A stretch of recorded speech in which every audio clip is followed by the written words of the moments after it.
Hi అండి, welcome to Ruthuprabha 186. మీరు బాగున్నారా? నేనైతే చాలా చాలా బాగున్నాను. మీరందరూ బాగుండాలని అయితే మనస్ఫూర్తిగా కోరుకుంటున్నాను. ఈరోజు అయితే కొత్త ఐటమ్స్తోనైతే వచ్చేసాను. ఏంటంటున్నారా కొత్త ఐటమ్స్? ఇప్పటి నుండి అయితే నేను చెప్తున్నాను, నేను చేసే ప్రతి వీడియోలో కంటెంట్ ఉండాలి అని అయితే అనుకుంటున్నాను. ఈరోజు ఇవాళైతే ఏం చేస్తున్నానో మీ అందరికీ కూడా చూపిస్తాను. అసలు ఈ ఋతు వీడియోలోనే చెప్తుందా, డైలీ నిజంగా చేస్తుందా లేదా, పిల్లలకి ఆరోగ్యంగా పెట్టిద్దా లేదా అని మీ అందరికీ డౌట్ ఉంది కదా. నేను ఆ డౌట్ క్లియర్ చేస్తాను. నేనైతే కంపల్సరీ రియల్గా చెప్తున్నాను. పిల్లలు ఏది అడిగితే అది కంపల్సరీగా, మేము తినకపోయినా కానీ పిల్లలకి అయితే కంపల్సరీగా మా బావైనా నేనైనా తెచ్చి పిల్లలకి పెడతాము. వాళ్ళు ఆరోగ్యంగా మంచిగా ఉంటేనే వాళ్ళ ఆరోగ్యం చాలా బాగుంటుంది. మనం పెట్టే ఫుడ్ వల్ల పిల్లల ఆరోగ్యం చాలా బాగుంటుంది. మనం పెట్టే ఫుడ్ వల్ల పిల్లలు కూడా బుక్స్ వేసుకొని స్టెప్స్ ఎక్కుతారు కదా, స్కూల్లోని బలంగా ఉంటారు. మనం పెట్టే ఫుడ్ ఎలా ఉండాలంటే అది అసలు ఏదంటే చిప్స్ అలాంటివి పెడతారు కదా, చిప్స్ లాంటివి, చాక్లెట్స్ లాంటివి ఇలాంటివి పెడతారు కదా, అవి అయితే పెట్టొద్దు. స్టార్టింగ్లో నేను ఎక్కువ మా బావ ఏం చేసినట్టు, చిన్నపిల్లలు కదా ఎక్కువ చాక్లెట్స్కి ఇష్టపడుతూ ఉంటారు అన్న ఆలోచనతోనైతే మా బావ అయితే చాలా వాటికైతే చాక్లెట్స్ తీసుకొచ్చాడు. అప్పుడు అంటే బిస్కెట్స్, చాక్లెట్స్ వాళ్ళకి చిన్న పిల్లలు తినేవి అవి తీసుకొచ్చేది. కానీ చాక్లెట్స్ తీసుకురావటం వల్ల మా ఖుషికి చిన్నప్పటి నుండే పండ్లు అన్నవి పుచ్చి ఉండేవి. అది స్టార్టింగ్ నుంచే వచ్చాయి ఆ పండ్లు అట్లా పుచ్చటం వల్లది. ఇక మాకు అప్పటి నుండి భయం వేసింది. ఇప్పుడు మొన్న హాస్పిటల్కి వెళ్తే కూడా అన్నారు కదా, ఇది ఖచ్చితంగా 90 సంవత్సరాలు ముసలోళ్ళు అయ్యేదాకా కూడా ఈ దవడ పన్ను అన్నది అట్లానే ఉండాలి, పుచ్చకూడదు, తినడానికి ఇబ్బంది అయింది, చాలా కష్టము, ఇప్పుడు తీయాలన్నా కానీ ఇబ్బంది అయింది అని చెప్పారు.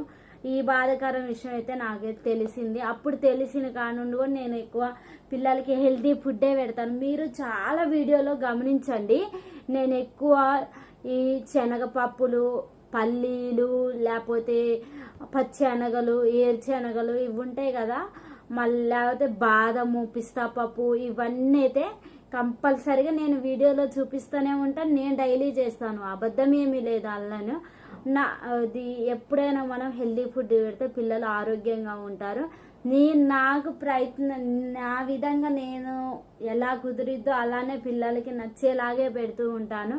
వాళ్ళకైతే ఇష్టం లేకపోతే ఏది పెట్టాను. నేను వండే ఫుడ్లో కూడా చాలా ఆలోచించే వండుతాను. ఎందుకంటే పిల్లలు కొంతమంది ఏంటంటే అది ఉంటుంది కదా, బీట్రూట్ అసలు ఇష్టపడరు. ఎందుకంటే అది రెడ్ కలర్లో ఉండి తినటానికి ఇబ్బంది పడుతూ ఉంటారు. కానీ అది బలమైందేలే కానీ తినలేకపోతూ ఉంటారు. దాన్ని ఏం చేయాలి, మనం జ్యూస్ చేసిస్తే పిల్లలు మంచిగా తింటారు. లేకపోతే ఒక్కోసారి మనం బిర్యానీ అన్నం, బగారా అన్నం వండినప్పుడు అన్నీ మనం క్యారెట్, బీట్రూట్, ఆనియన్స్ ఇవన్నీ ఉంటాయి కదా, టమాటా ఇవన్నీ వేసి చేస్తే అలా ఇష్టపడుతూ ఉంటారు. నేను ఎక్కువ శాతం అయితే పిల్లలకి వాళ్ళు డైరెక్ట్గా తినలేవరు కాబట్టి రైస్ వండినప్పుడు, బగారా వండినప్పుడు కంపల్సరిగా ఇలా అయితే వేసి నేను చేస్తూనే ఉంటాను.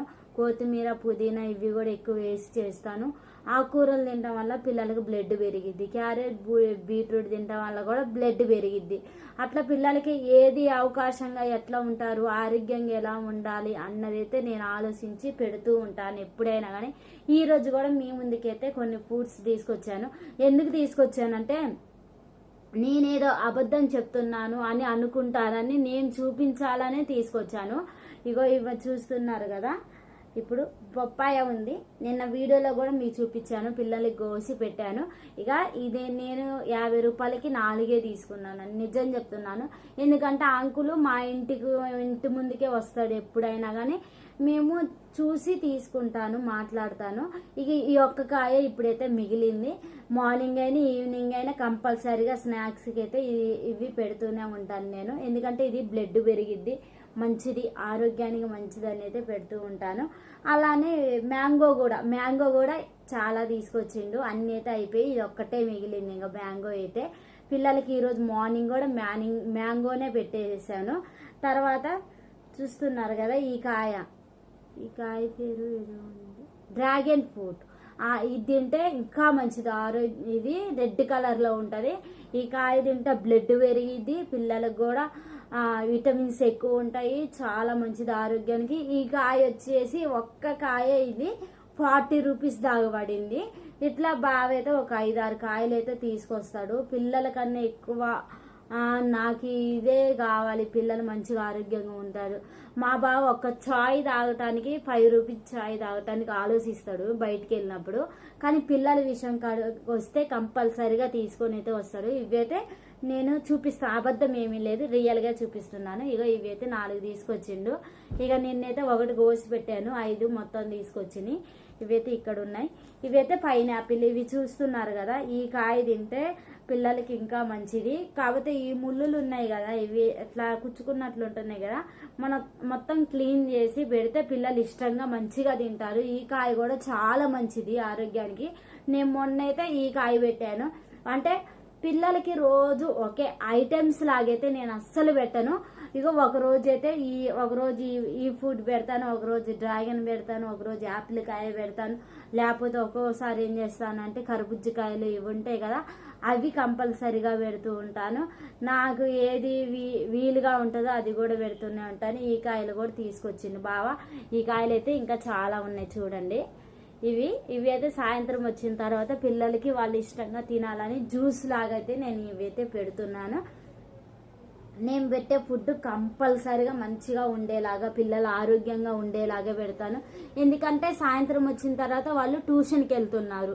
మార్నింగ్ ఏమో ఆడావుడిగా వెళ్తూ ఉంటారు. మార్నింగ్ కంపల్సరీగా పాలు తాగుతూ ఉంటారు, పాలు బ్రెడ్ తింటూ ఉంటారు. లేకపోతే ఎప్పుడైనా నేను వాళ్ళకి ఇష్టమైన రైస్ ఏదైనా వండితే వాళ్ళు టిఫిన్ లాగా చేస్తూ ఉంటాను. సేమియా ఉప్మా మీకు చాలాసార్లు వీడియోలో చూసుంటారు. సేమియా ఉప్మా అయితే ఎక్కువ ఇష్టపడుతూ ఉంటారు. అందుకే నేను ఈరోజు నేను చెప్పాలనుకునేది ఏంటంటే, మన పిల్లలకి మనం పెట్టే విధానంలో ఇలా ఉండాలి. మనం ఇలా పెడితే పిల్లలు ఆరోగ్యంగా ఉంటారు, మంచిగా ఉంటారు. తినే విషయంలో కూడా మనం చూసుకోవాలి. కొంతమంది పిల్లలు సెల్లు చూసుకుంటూనే ఆటలాడుకుంటూనో లేకపోతే బయట ఎక్కువ టీవీ చూడటం వల్ల అట్లా ఉంటారు కదా. అట్లున్నప్పుడు పిల్లలు తినలేవరు, అసలు తినరు కూడా. వాళ్ళ ఆలోచన, వాళ్ళ దృష్టి మొత్తం ఆ సెల్లు మీద, ఆ టీవీ మీద ఉంటుంది. ఆ సెల్లు టీవీ అన్నది కూడా ఎక్కువ వాడకూడదు కూడా. నేను చెప్పేది ఏంటంటే, మనం ఎంత చూసినా కానీ పిల్లలు ఉన్నప్పుడు మనం సెల్లు అస్సలు ముట్టుకోకూడదు. ఆ సెల్ అన్నది వాళ్ళ దగ్గరికి రాకోకుండా మనం చూసుకోవాలి. టీవీ కూడా ఇప్పుడు మనం ట్యూషన్కి వెళ్ళాక టీవీ పెట్టుకోవచ్చు, కానీ వాళ్ళ ఇంట్లో ఉంటే మాత్రం టీవీ పెట్టుకోకుండా. ఎందుకంటే వాళ్ళు హోంవర్క్ కూడా చెయ్యలేవరు. ఎందుకు, వాళ్ళ దృష్టి మొత్తం టీవీ మీద ఉంటుంది. ఆటలు కూడా అంతే. ఆటలు వాళ్ళు కంపల్సరీగా ఆట ఆడాలండి. ఆట ఎప్పుడు ఆడాలంటే, ఇప్పుడు వాళ్ళు 4:30కి అట్టు వస్తే 5 దాకా ఆటలు ఆడుకోవాలి. ఎందుకు ఆటలు ఆడుకోవాలంటే వాళ్ళ మైండ్ అన్నది కొద్దిగా డైవర్ట్ అయ్యి మంచిగా ఆరోగ్యంగా ఉండటానికి ఆటలు ఆడాలి. అది కూడా పెద్ద పెద్ద ఆటలు ఆడొద్దు, చిన్న చిన్న ఆటలే ఆడుకోవాలి. చిన్నపిల్లలు అంటే మామూలుగా ఆడుతూనే ఉంటారు, కానీ వాళ్ళు అటు ఇటు వెళ్ళినప్పుడు కూడా మనం చూసుకోవాలి. ఎందుకంటే ఏదైనా కింద పడతారు, జాగ్రత్తగా ఉండి పిల్లలను చూసుకోవాలి. నేనైతే నిజం చెప్తున్నాను, నాకు పిల్లల పుట్టేదాకా కూడా అసలు ఏం చేయాలి ఏందని తెలియదు. కానీ ఇది నిజమేనండి. పెళ్ళి అయితే బాధ్యతలు ఆడవాళ్ళకి అన్నీ మనకి తెలిసిపోతూ ఉంటాయి, ఆటోమేటిక్గా వస్తూనే ఉంటాయి. మన నోరు కూడా, నిజం చెప్తున్నాను, నాకు పెళ్ళి అయిన తర్వాత కూడా మా బావ అయితే అరిసి అరిసి అరిసి అరిసి గద్దిచ్చేది. ఏంటంటే, నీకు ఎనరాదా, మాటలు లేవా, మాట్లాడలేవా, నీకు ఎందుకు నువ్వు బలకు, నువ్వు ఎందుకు దవదవ మాట్లాడవు, ఎందుకు చిన్నగా ఎందుకు మాట్లాడుతున్నావు నువ్వు అనేది. ఇప్పుడు నా వాయిస్ ఇలా ఉంది కదా, మా పెళ్ళైన కొత్తలో అస్సలు ఇలా లేదండి, చిన్నగా మాట్లాడేదాన్ని. కానీ పిల్లలు పెద్ద అవుతుంటే నా గొంతు కూడా పెరుగుతుంది. ఎందుకంటే వాళ్ళు స్నానం చేయమని పిలవాలి, లేకపోతే వాళ్ళు హోంవర్క్ రాసుకోవని పిలవాలి, అన్నం తినటానికి పిలవాలి, పాలు తాగటానికి పిలవాలి. ప్రతి విషయంలో వాళ్ళని పిలుస్తూనే ఉండి ఉండి ఉండి ఉండి నాకు కూడా వాయిస్ అన్నది పెద్దగా అయిపోయింది. చిన్నగా ఉన్న వాయిస్ పెద్దగా అయిపోయింది. నేను రియల్గా చెప్తున్నాను. అప్పుడు నా మైండ్ కూడా అసలు అంత ఏమంటారు, అంత డెవలప్ కూడా లేదు. ఇప్పుడు పిల్లలు పెద్ద అవుతుంటే ఇలా చేసుకోవాలి, మనం ఇలా ఉండాలి, మన ఇంట్లో కూడా మనం ఇలా చేసుకోవాలి, భర్తని ఇలా చూసుకోవాలి, పిల్లల్ని ఇలా చూసుకోవాలి, అత్తమామని ఇలా చూసుకోవాలి అన్నదైతే నాకు అవగాహన అయిపోయింది, మొత్తం తెలిసిపోయింది. ఇక నేను చూసే విధానం ఏదైనా మీరు వీడియోలో చూస్తున్నాను. నేను మా అత్తయ్యతో ఏదో కామెడీ కోసం అయితే నేనైతే ఒక్కోసారి ఏదో డైలాగులు కొట్టి నేను మాట్లాడుతూ ఉంటాను, కానీ నేను మా అత్తయ్యను కూడా బాగా చూసుకుంటాను. అసలు అబద్ధం ఆడేది అయితే నేను చెప్పే విషయం ఇప్పుడు మీతో చెప్తున్నాను. నేను ఇంత ధైర్యంగా మీతో చెప్తున్నాను అంటే నేను చేస్తున్నాను కాబట్టే మీతో ధైర్యంగా చెప్తున్నాను, లేకపోతే అసలు నేను చెప్పను. ఎందుకంటే ఈ ఋతు అబద్ధాలు చెబుతుందేమో అనుకుంటారు. నేను అసలు అబద్ధమే చెప్పట్లేదు. నేను అబద్ధం చెప్తే మా బావకి తెలుసు నేను అబద్ధం చెప్తున్నానో లేదో, లేకపోతే మీరు రోజు డైలీ చూస్తూనే ఉంటారు నా వీడియోలో నేను ఎలా ఉంటాను ఏంటి, నేను ఎలా మాట్లాడుతాను అన్నది కూడా మీకైతే అవగాహన అయిపోద్ది. మా వీడియోలు రోజు చూసే వాళ్ళకి అసలు నేను ఎలా ఉంటున్నానో తెలిసిద్ది. మా వీడియో ఎవరైనా ఫస్ట్ మా వీడియో చూసినప్పుడు సిప్ చేయకోకుండా పూర్తిగా చూస్తే అసలు ఋతు ఎలా మాట్లాడిద్ది, పిల్లలతో ఎలా ఉండిద్ది, భర్తతో ఎలా ఉండిద్ది అన్నది కూడా మీకు తెలిసిద్ది. నేనైతే ఎప్పుడు మంచిగా ఒకరికి మంచి చేసేలాగానే ఉంటాను, చెడు చేయాలన్న ఆలోచన ఉండదు. నిజం చెప్తున్నాను, నా చిన్నప్పటి నుండి ఇప్పటి వరకు కూడా ఒక అబద్ధం ఆడాలంటే నాకు ఎవరికైనా అబద్ధాలు చెప్పాలంటే తేలిగ్గా తీసి ఎట్లా చెప్తారంటే రాసినట్టే చెప్పేస్తారు. కానీ నాకు అసలు అబద్ధం చెప్పాలంటే నేను ముందు చెప్పటానికి తడబడుతూ ఉంటాను, చెప్పలేను. ఎందుకంటే అబద్ధం నాకు అస్సలు రాదు. నిజం చెప్తున్నాను, అబద్ధం అయితే నేను చెప్పను, నిజమే చెప్తాను ఏ విషయమైనా కానీ.